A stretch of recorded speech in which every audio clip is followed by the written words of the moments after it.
Hi y'all, welcome back to my channel. Today I'm going to show you how my new mama goat went from being in labor to giving birth. So here you can see she is panting really hard. That is one sign of labor. Flicking her tail up and down is another sign of labor. You can see how her backbone is really sunken in. That means the baby's dropped. She just pawed at the ground and lay down. They're going to do that several times. Paw, lay down, stand up, paw, lay down. They do a lot of bawing also, a lot of noises. Here she's chewing and grinding her teeth. That's another sign of labor. Here's a little bit of discharge coming out of her back end. And here's me camping out in the stall for a good chunk of the night waiting for her to have her babies. So here I took her for a little walk to kind of get her labor going, and she's having a lot of discharge coming out of her bottom, as you can see here. But the getting up, getting down, just being really uncomfortable. Now she's actively pushing. So she is in her final stage of labor where she is got her head up in the air. You can see those contractions in her tummy.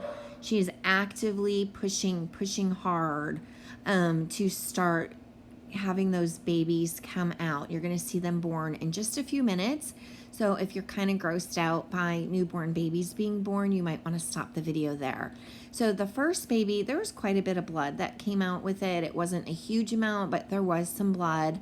That's pretty normal from what I hear. So she is cleaning up her first baby. This is the buckling that was born first.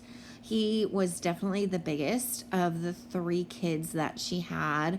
So she's cleaning it up. I'm just kind of waiting here for the next one to come, because what happens is there's a sack, and then there's of like water and fluids, and then there's a sack with the baby in it, and then there's another sack of water, fluids, and there's a sack with the baby in it. So it's very different than humans, where we just have the one sack around the baby. They actually have a sack in between babies. I am so thankful to my mentor at Spooky Tree Farms, Krista Grimes. She taught me all this stuff about kidding and having the baby goats. So there I was suctioning out the baby's mouth. You take like that little nasal suction thing that you use for human babies, but you don't put it in their nose. You actually suction fluids out of their mouth. Okay, here's baby number 2 being born. So what I had to do quickly is break the sack and then suction out the mouth, and then I put the baby over by mama. I just kind of cleaned off the head is what Krista told me. Just kind of wipe off the head really quick and then give the baby over to mama, and she does the rest of the cleaning. So I'm waiting for baby number 3 to be born, which you can see is only just a few minutes later.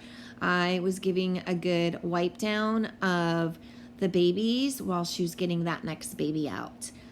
So we did not expect 3 babies. We were thinking maybe 2, but we hit the jackpot and got 3. The first one is a buckling. That one with the white spot is the doling girl.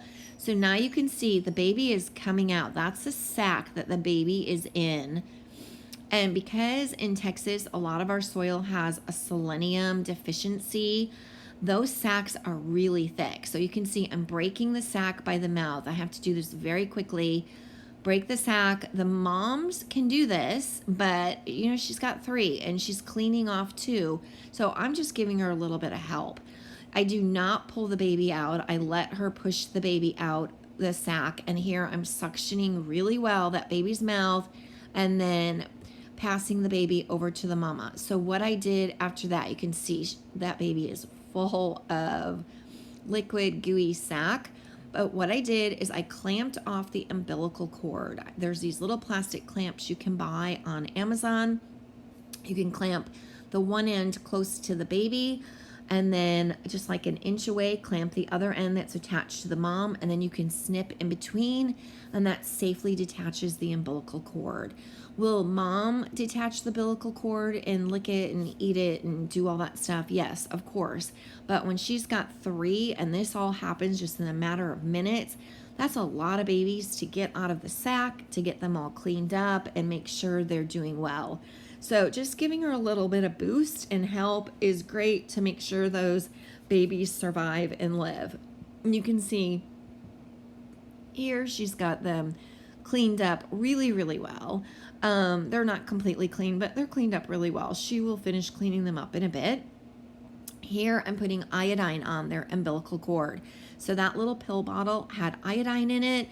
What you do is just stick the umbilical cord in the bottle, tip the bottle up on the baby, and get that umbilical cord covered really well with the iodine. And here are her beautiful babies. They are so adorable. What a great experience.